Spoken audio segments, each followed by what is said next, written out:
an original MCM production.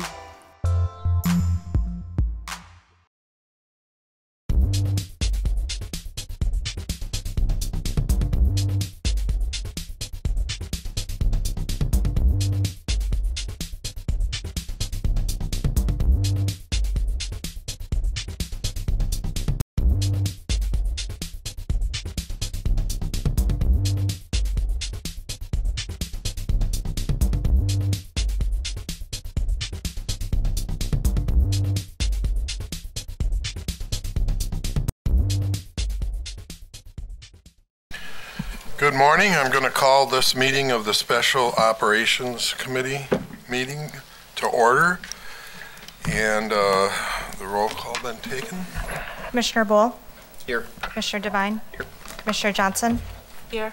Commissioner Martinsek? Here. Commissioner Krieger? Here. Commissioner Hermes? Here. You have a quorum. Thank you. We have one agenda item this morning, item number 14 and file number 17-093-9. It's a modification for the interplant sludge system improvements. And I see Mike is here to inform us of the details. Morning, Commissioners. Mike Martin, Director of Technical Services. The Commission is requested to authorize the Executive Director to execute modification number 1 to contract P010005C02 interplant sludge system improvements, Jones Island and South Shore Water Reclamation Facility, interplant sludge pump stations valves replacement with JFA Hearn Company in amount not to exceed $90,000. Go through some background. I got a lot of slides here, but I'll kind of skim through this because we've talked about the interplant sludge pipeline or IPS system. The IPS system itself, it transfers the biosolids or sludge between Jones Island and South Shore, which is critical for processing our biosolids, producing Milorganite. If we don't have that system operating, we can have a lot of problems and just keeping things going. Lost opportunities to create digester gas, reduce our energy costs, and then just build up a biosolids in either plant. So the interplant pipeline system itself, there's pump stations, each at Jones Island, South Shore, so they can pump either way. And then there's 4 parallel pipelines, 12 miles long. There's valves, interconnections, whole system to protect the pipeline. There's the pipeline route, and again, located at both Jones Island and South Shore. It's 25 years old. We're in the process of doing multiple contracts to rehabilitate that system and get it back to its full reliability and operational capability. So we awarded the contract, this construction contract, to Ahern back in February, and its primary focus is to replace 27 valves at both Jones Island and South Shore. So that's what it's doing. It's replacing these valves mostly. There's ancillary work associated with that. Picture's a little difficult to see, but there's valves. Often they're located very high. They're 12 and 14-inch valves. Most of them are automatically actuated. And in late August, one of our staff doing some due diligence, and I don't think Dave's here, but one of our project managers, and just looking through, did a lot of due diligence, discovered that the existing valve gaskets have asbestos in them. So this was not part of the original contract, just discovered that a couple weeks ago. So we have to manage that asbestos-containing materials, following all the state, federal, local regulations, and that abatement and removal must be performed by a certified firm. So what this mod consists of is the additional labor and materials to provide that proper asbestos management. We estimate the total cost of this not to exceed $90,000. So the reason for the request that we have a special committee meeting is because we're doing all of this work during the D&D shutdown, which starts next week. So we have about 7 days to perform all of the valve replacement, and so it's a very tight time frame. The D&D shutdown, what happens, Veolia, they operate the plant. They actually shut down the drying and dewatering facility.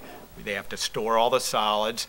And then there's a short time frame where there's a lot of maintenance work that happens, and we had the contractor lined up to perform this work, including replacing these valves. So we wanted to get this work done starting next week, and hence the request for the special committee meeting. you could potentially do it later, but you'd have to have another D&D shutdown, or you'd have to wait till next year, so that would really have a negative impact on our operations. There's no overall impact to the duration of this contract, and we plan to be complete in November. I think that's it. Questions? Yes, Commissioner Martinsek. You know what I'm going to ask? Can you tell me what the SWIMBY participation was on the original contract and what it's going to be with the modification? I know that there is no SWIMBY in this. It's all the work's being done by Ahern. We asked for quotes for the for SWIMBY firms for the asbestos abatement part of it, and firms that we asked, they either weren't competitive or they didn't reply. So that the work is either Ahern or the asbestos sub. Thank you. Any other questions for Mike? Seeing none, a motion would be in order. Second. Moved by Commissioner Bowl and seconded by Commissioner Devine. Seeing no further discussion, I'll call the vote. All those in favor? Aye. Aye. Aye. Anyone opposed? Motion passes. There's one final item, which is adjournment. Second. Moved by Commissioner Bowl, seconded by Commissioner Devine. All those in favor? Aye. Anyone opposed? We are adjourned. Thank you.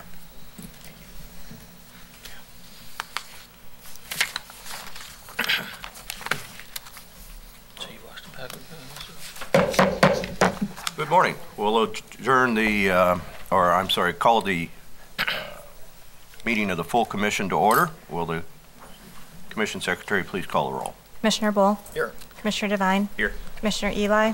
Here. Commissioner Johnson? Here. Commissioner Krieger? Here. Commissioner Manzanet? Here. Commissioner Martinsek? Here. Commissioner Perez is expected. Commissioner Swan? Here. Commissioner Hermes? Here. You have a quorum. Thank you. New business operations maintenance report for July and August. Pat and Scott Royer, please.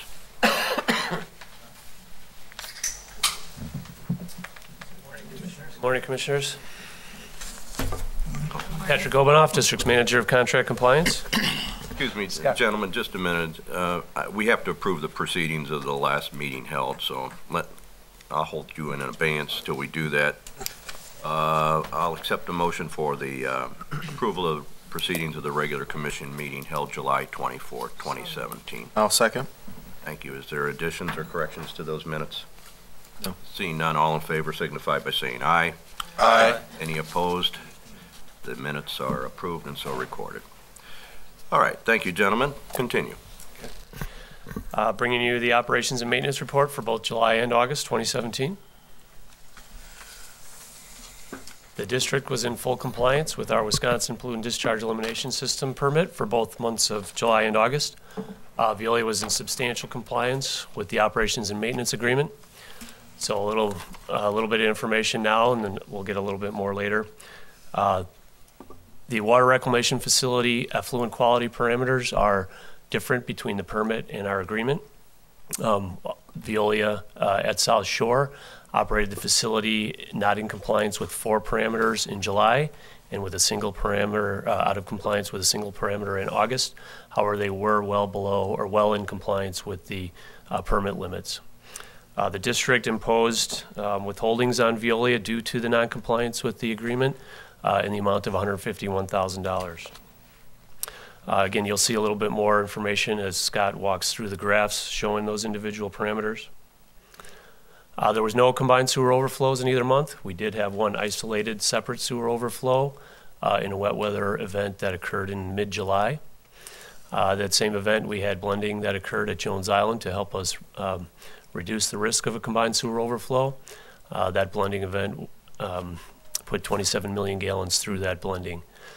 Percent capture due to the one isolated separate sewer overflow, which was 1,450 gallons, reduced our total percent capture just below 100%.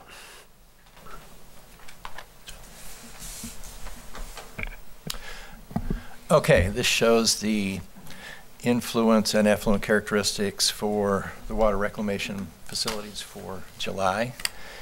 And as Pat mentioned, Pat mentioned, during July, there were 4 parameters that were outside the contract standard for July. So if you look at BOD, biochemical oxygen demand, TSS, total suspended solids, and fecal coliform, you'll see that in the South Shore parameters, we exceeded the contract standard of 15 for BOD, 15 for TSS, and 100 for fecal coliform. We didn't exceed the contract limit by very much, and we were pretty far from the permit requirement, which is significantly higher than those. The other thing is we don't normally show on this chart the permit limit and the contract limit for ammonia. The permit limit is 27 milligrams per liter. Our contract limit is 5 milligrams per liter. And the ammonia for July was 5.22, so we just barely went over the contract limit.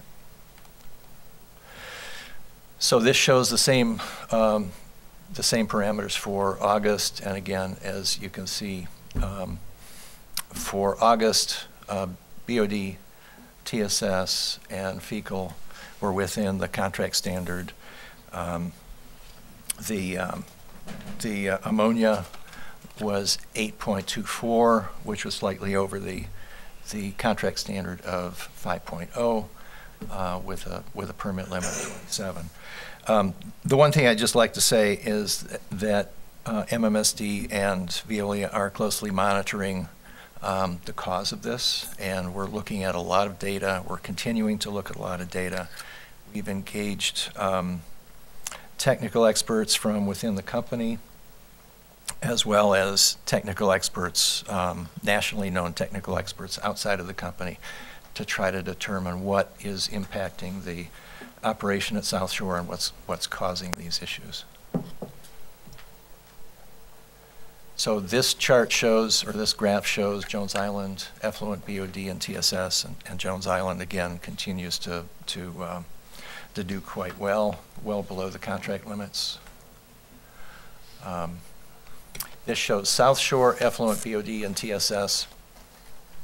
And again, this indicates that for the last year we've been well below the contract limit, and again for July we were above the contract limit for BOD and TSS, back into compliance with the contract limit in August. This shows both Jones Island and South Shore effluent fecal coliform. Again, it shows South Shore above the contract limit for July, back inside the contract limit for August, and well below the permit limit. This is a chart you don't normally see. This shows the South Shore effluent ammonia, and you can see that the permit limit is 27, contract limit is 5. Normally, we're well below the contract limit of 5.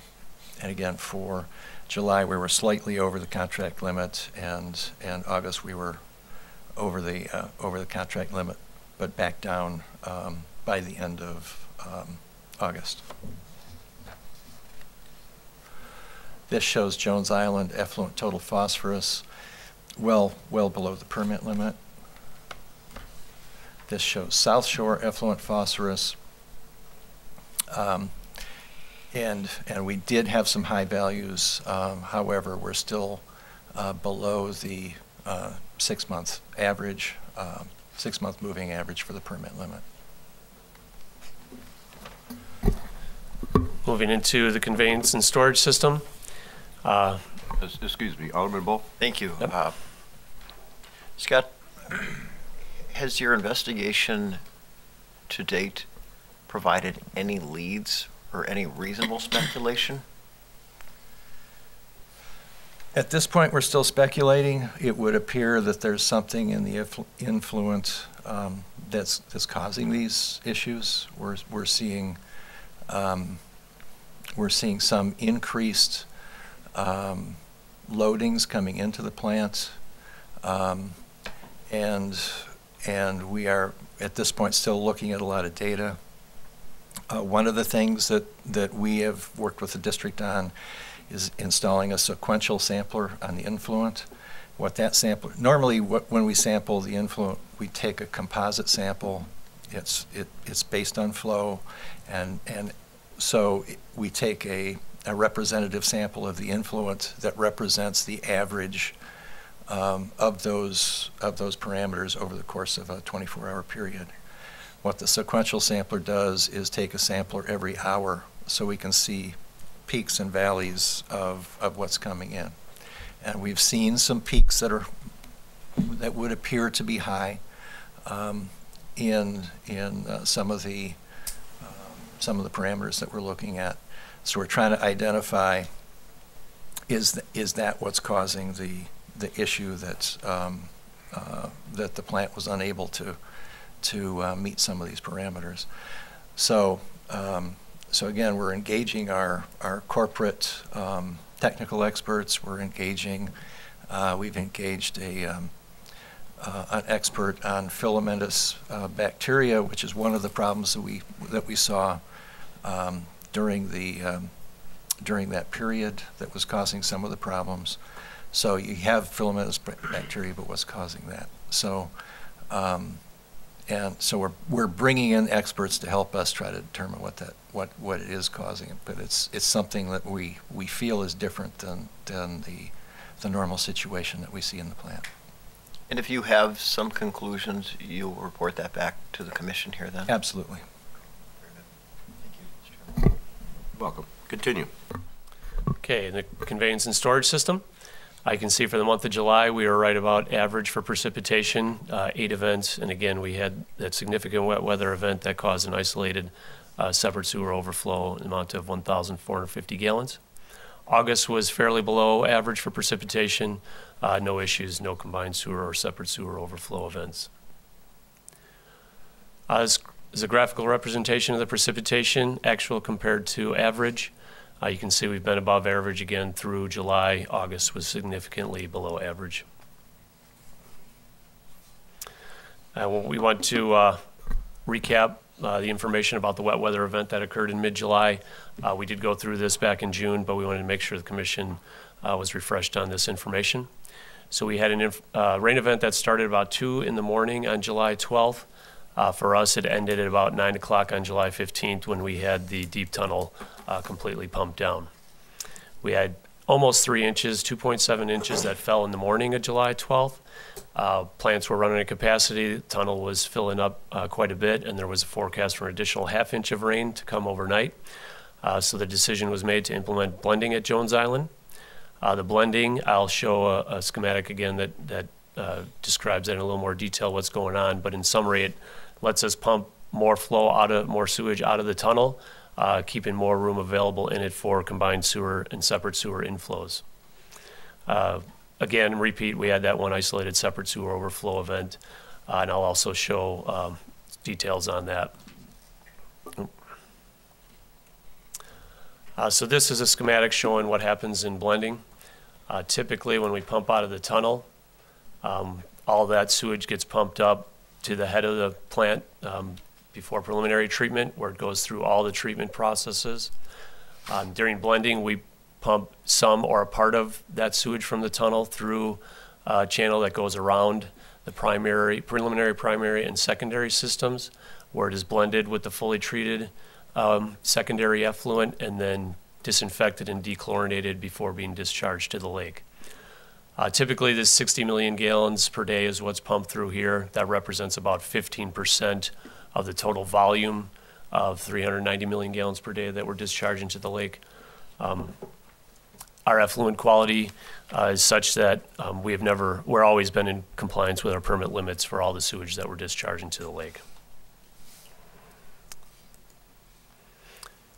The isolated separate sewer overflow occurred along Martha Washington in Wauwatosa, just north of Washington Boulevard, on our Metropolitan Interceptor sewer manhole 08424.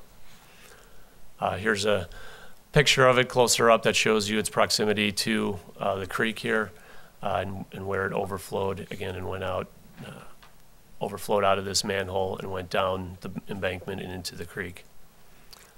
This is a close-up picture of the lid just showing the single pick hole through which the sewage was identified as coming out of. So it wasn't a very large hole. It wasn't able to escape the system very easily, which resulted in just that small amount. Moving into biosolids production and inventory, the marketing request is shown as the green line on this graph. The actual production is shown as the orange line. You can see at the end of August, the production was almost caught up to the demand.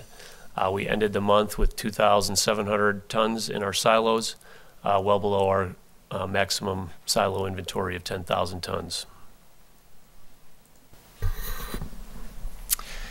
And these graphs show the maintenance backlog for both preventive and corrective maintenance for the two facilities. And we're within our normal range. We've also met the maintenance metrics that aren't reflected in the chart, but are reflected in the agreement. And this shows our safety performance through August. We haven't had any safety incidents for July or August. And again, we're continuing to work with the employees to promote a safe workplace, and we feel pretty good about our safety performance for the last couple of quarters. Be glad to answer any questions. From the commission. Thank you, gentlemen. Thank you.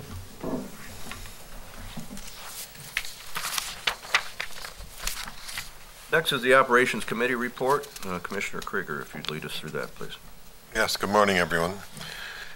The Operations Committee did meet, and it also met earlier this morning to consider one additional item.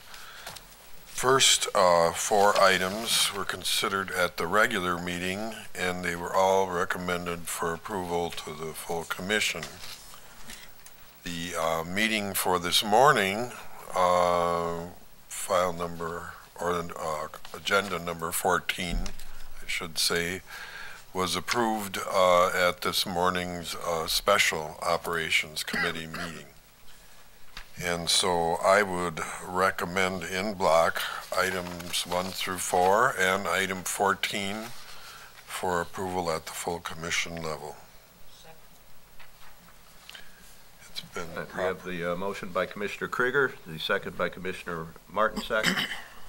Is there further discussion upon the items in block? Seeing none, all in favor signify by saying aye. Aye. Any opposed? Motions in block have carried and are so approved. Krieger? That concludes the report of the Operations Committee for this morning. Thank you, sir. Next is Policy, Finance, Personnel Committee meeting report. Commissioner Manzanet, would you lead us through that, please? Good morning, and thank you. The Policy and Finance Personnel Committee meeting we did meet, and items 5, 7, 8, 9, 10, and number 12 were all recommended for approval. So I would like to make a motion to accept those for approval. Second. The motion by Commissioner Manzanet, the second by Commissioner Swan. Is there further discussion upon those items? Seeing none, all in favor signify by saying aye. Aye. Are there any opposed? Motion is carried and so passed. Commissioner Manzanet? I want to continue with item number 6, 17-083-9, the amendment for the capital budget and creating a project Martha Washington Drive Upper Parkway interceptor sewer. This requires a 2/3 affirmative vote on the commission level. I'll make a motion for approval. Second. Thank you. The But it has to go through. The motion by Commissioner Manzanet, the second was by Commissioner Perez. Thank you. And will the Commission Secretary please call the roll? Commissioner Bowl? Aye. Commissioner Devine? Aye. Commissioner Eli? Aye. Commissioner Johnson? Aye. Commissioner Krieger? Aye. Commissioner Manzanet? Aye. Commissioner Martinsek? Commissioner Perez? Aye. Commissioner Swan? Aye. Commissioner Hermes? Here, and aye. Thank you. The motion is carried and so passed. Thank you, Chair. Next item that also requires 2/3 affirmative vote is item 13, transferring additional money to the debt service fund. That's item 17-090-9. I also will recommend this for approval. Move to approve. Move to approve. Thank you. Second. Thank you. The motion by Commissioner Manzanet, second by Commissioner Krieger. Is there further discussion upon this item? Will the Commission Secretary please call the roll? Commissioner Bowl? Aye. Commissioner Devine? Aye. Commissioner Eli? Aye. Commissioner Johnson? Aye. Commissioner Krieger? Aye. Commissioner Manzanet? Aye. Commissioner Martinsek? Aye. Commissioner Perez? Aye. Commissioner Swan? Aye. Commissioner Hermes? Aye. Motion is carried and is so approved. One last item, Chair. Item number 11 is 17-088-9. I wanted to hold this over for conversation. It's per my request that, and I thank the chair for allowing this to occur. Over the past week, there's been a discussion between I and staff on what my motion actually meant and how it should be handled. And I think staff has come to a good conclusion on probably a better idea. My original motion was, an intent was to hold the lease or allow the lease to go forward on a conceptual basis so that it could get approved. I think we all agree that this is a good deal for both the district and probably the leasee. But it requires further approval through the city of Milwaukee, and for us to have a signed lease, 20 years in term, which is a long time. I thought it best that we know what the sign was going to be, whether it was going to be digital or analog. And I still agree with that, but staff has recommended that we probably move forward and amend the motion, and I will so amend the motion at this point that the lease agreement be approved, contingent upon the sign being digital. Is there something you'd like to add to that, Kevin? We'd also put into the lease language the language that we sent to the commission on the advertising, so that that's built into the lease as well, per the commission chair's request 2 weeks ago. So if there's any further discussion, we can have that now. Otherwise, I've made the motion and I would accept a second. I'll second that motion. Thank you. Is there any further discussion upon that item? Mr. Martinsek. Do they have any other billboards at all in the city of Milwaukee? I know they're relatively new. I don't believe so, but They're just getting going here in the Milwaukee area. They do have a Microphone. Don Niemer, controller. They do have quite a large billboard operation around the country. Thank you. Any further discussion? One quick question. I mean, we're setting a precedent here, and hopefully we can use this as a template moving forward with future opportunities. Do you see any future opportunities coming to this commission anytime soon? Not sure soon, but I do see future opportunities. The district does own property. Some of that property is along roadways that would be attractive to billboard operators. And I know this gentleman that we're working with on this particular lease has some interest in other district properties as well. And we've heard some interest from other properties as well. Good to know. I appreciate that. Chair, thank you. Thank you. The motion's on the table. It's been appropriately motioned and second. Is there further discussion? Mr. Chairman, just to clarify, when you stated your motion, you did state it as an amendment to a motion, but what I'm hearing from the discussion, this is a new motion to approve the item with the conditions that have been stated, correct? I would say that's correct. Thank you. Thank you. All right. On the motion, all in favor signify by saying aye. Aye. Any opposed? The motion is carried, and we move forward. I would like to thank the Commission Chair and the Commission for having us look at adding this language for advertising. It's a unique opportunity where we can get free information out to the public, so it's a great idea, and I want to thank the Commission for doing that. Thank you, Mr. Director. Commissioner Manzanet, is there further business? That'll end my report. Thank you, Chair. Thank you. Next up is organization and administration. Evan? If we can, we're going to take it out of order because we have a video, and it's just easier from a technology standpoint to start with this video. This is if you've heard of the Mary Miss discussion, Pat Obenoff has been helping with this discussion as it's moved forward. Each time it comes back to us, it's a better proposal. They put this video together. It's a little dire where it makes it sound like every time it rains we have an overflow, but as we know, that's not the case.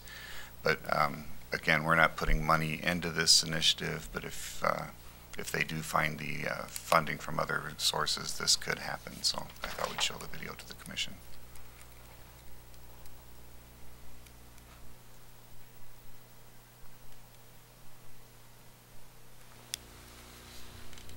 Maybe.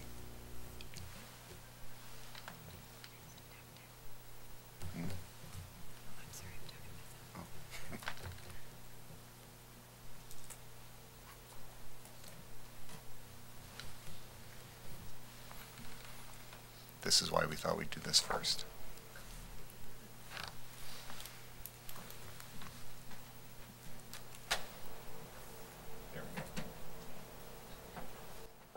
As we move into the future, residents of the city need to continue to come together to reconsider the ways water affects our daily lives. The water used by the city of Milwaukee during normal weather flows into a water reclamation facility where it is treated and cleaned before being returned to Lake Michigan and re-entering the natural water cycle.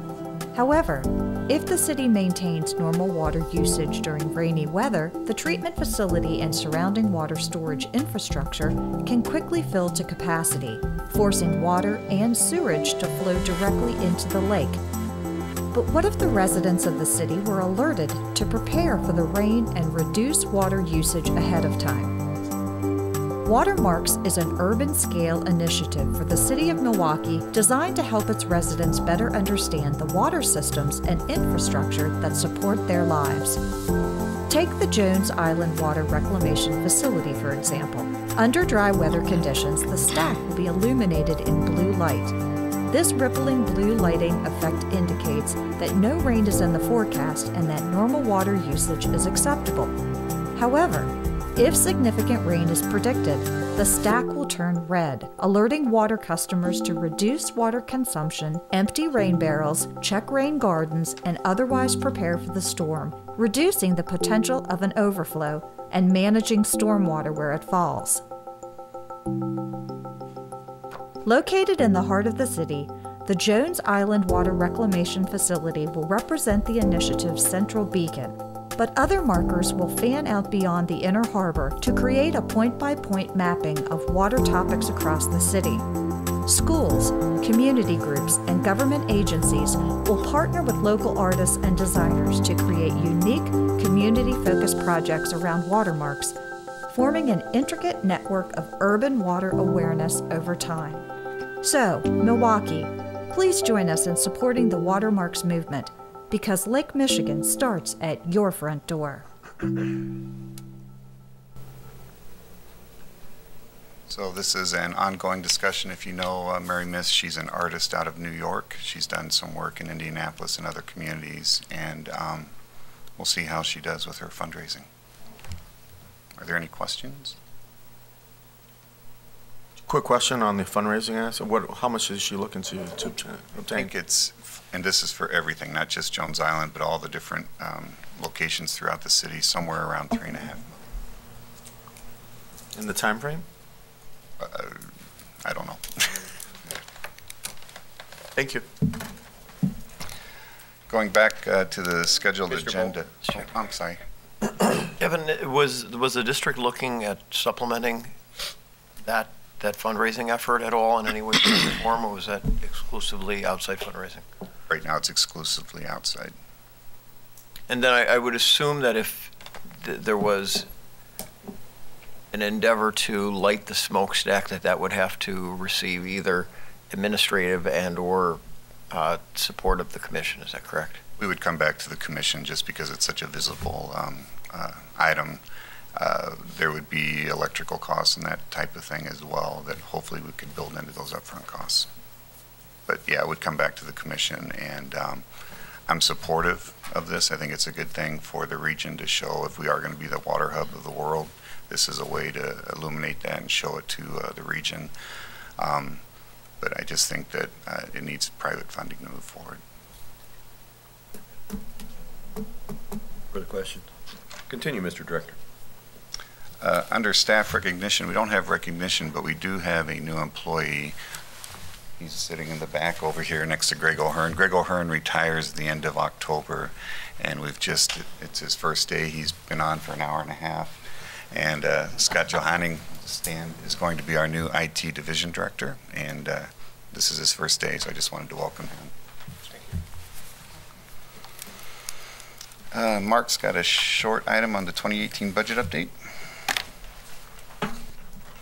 Good morning, Commissioners. Mark Kaminsky, Director of Finance and Treasurer.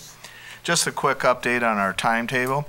Tonight, we have our first of 2 public hearings at the City of West Allis City Hall at 6 p.m. We also have a second public hearing on October 9th at 8:30 in the morning prior to our committee meetings. A reminder, budget amendments are due October 2nd. I'd like to point out there will be an amendment proposed by staff related to your actions today, and that relates to the GI credit, and we must reflect that now in the budget in our long-range plan. We also have received a request from Commissioner Bull.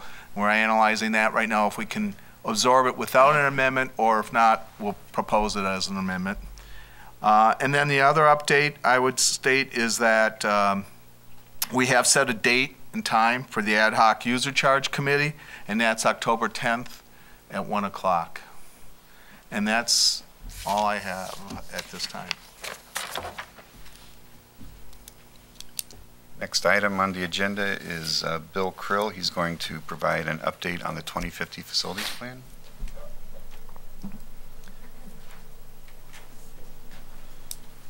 Morning. I'm Bill Krill. I'm a senior project manager here at the district, and I'm actually the project manager for the 2050 plan.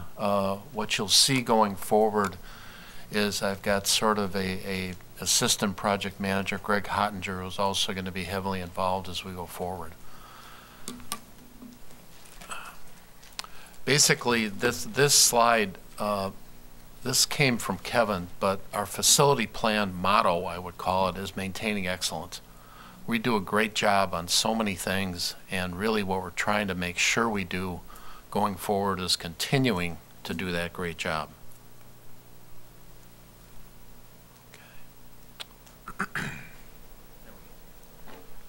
What does this mean?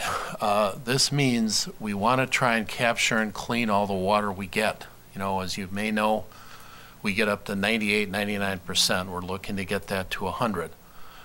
In terms of energy, we'd like to be 100% renewable energy and 80% self-produced. We're not there yet, but that's something we're looking at in the facility plan.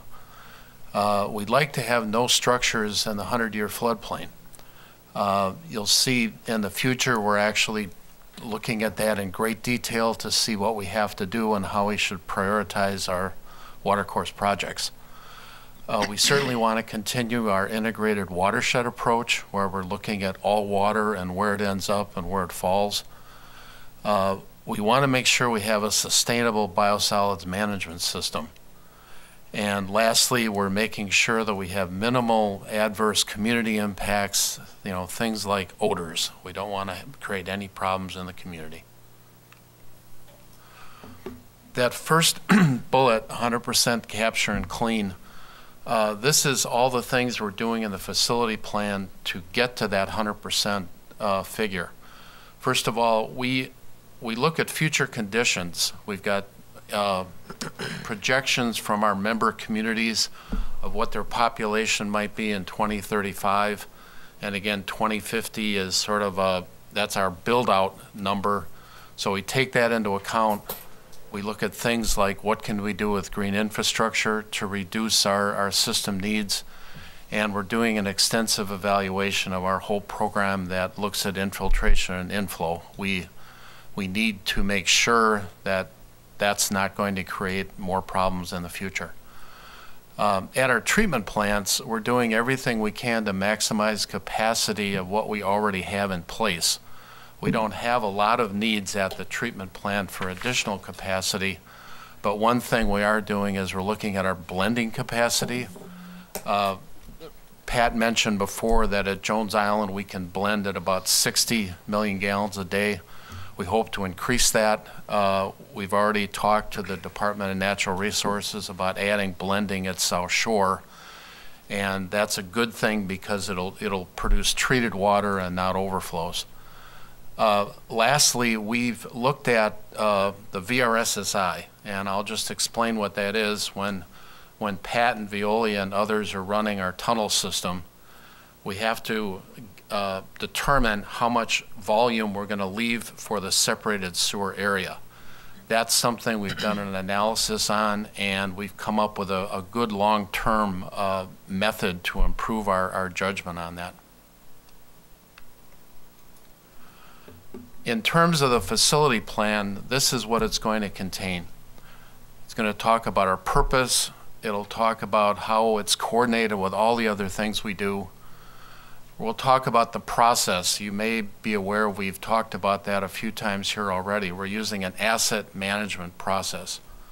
Certainly we'll explain our key recommendations. We'll explain how they relate to our other water quality efforts. And these next two bullets are very important. We'll certainly document our estimated planned costs, and we'll recommend an adaptive implementation schedule. That's very important because a lot of our recommendations, especially in conveyance, are going to be based upon growth. If the growth occurs, we'll have to do the project. If the growth doesn't occur, we can continue to delay it. We'll develop a very good monitoring and improvement plan. This facility plan, we look at it as almost a continuous process. So we'll develop a plan to do that process.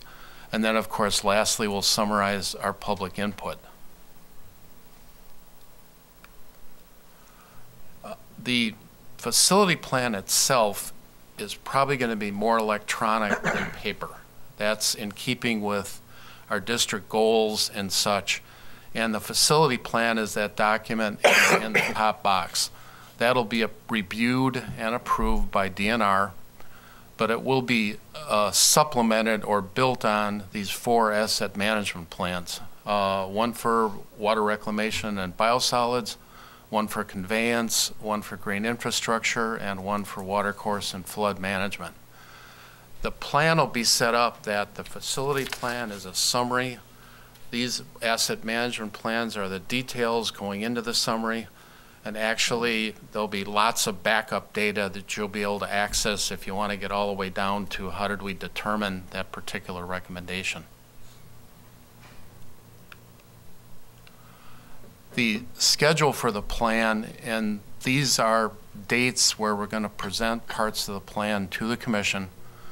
That will start with the first couple of chapters next March. We'll again document the plan process in April. We'll talk about the key recommendations and our water quality efforts in May. We'll present the plan costs next June.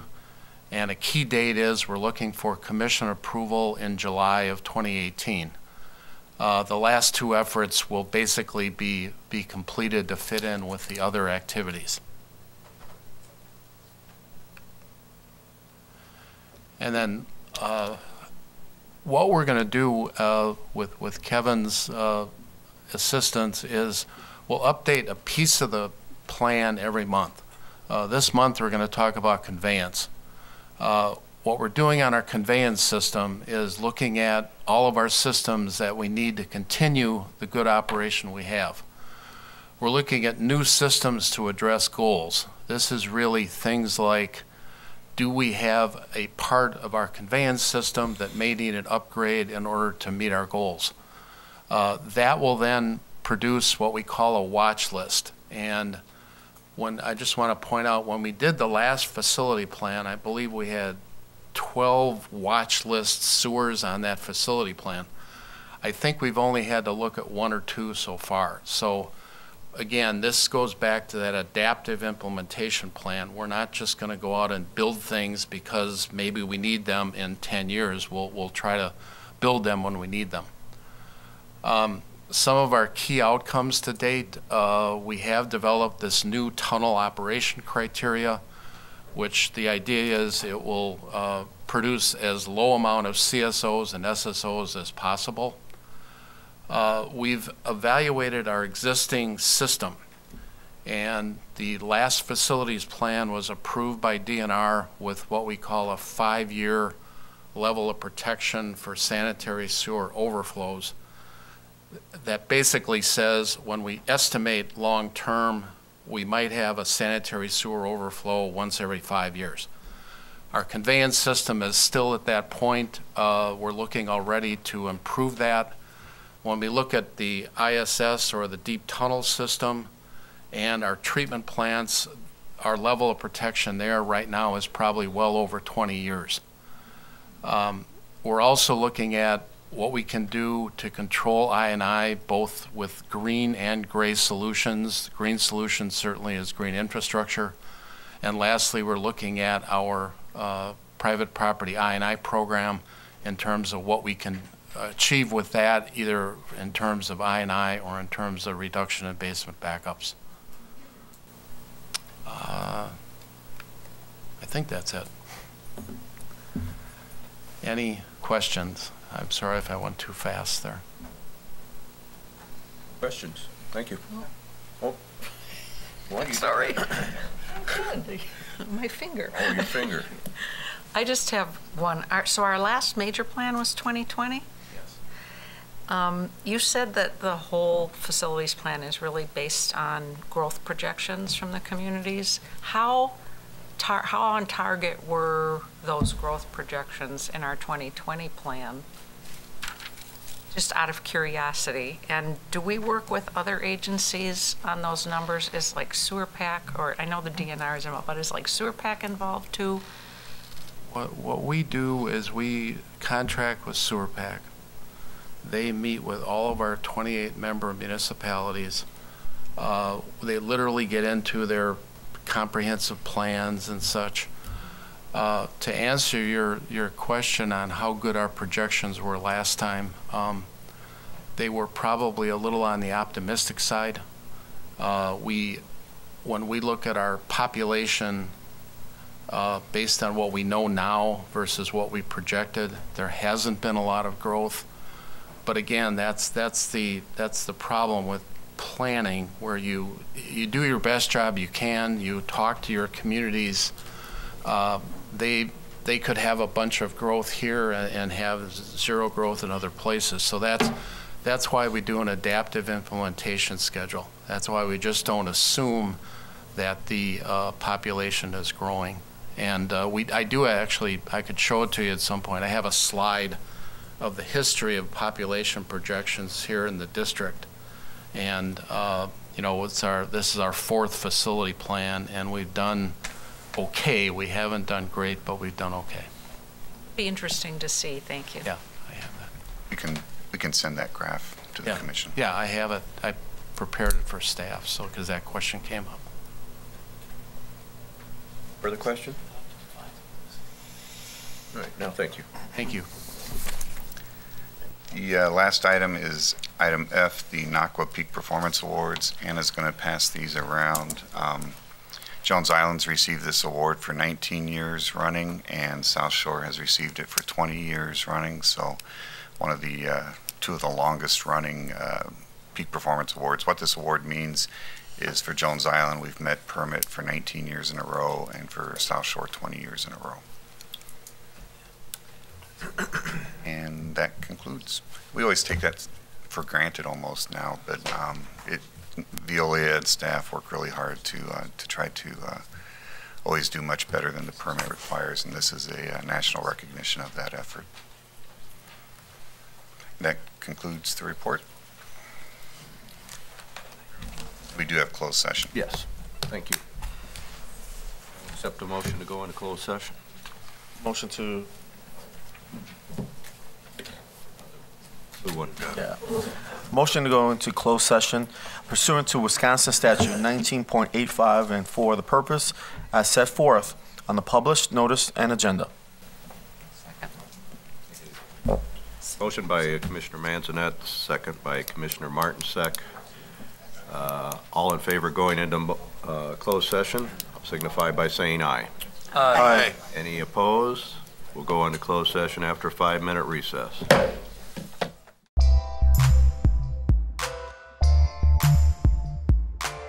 An MCM production.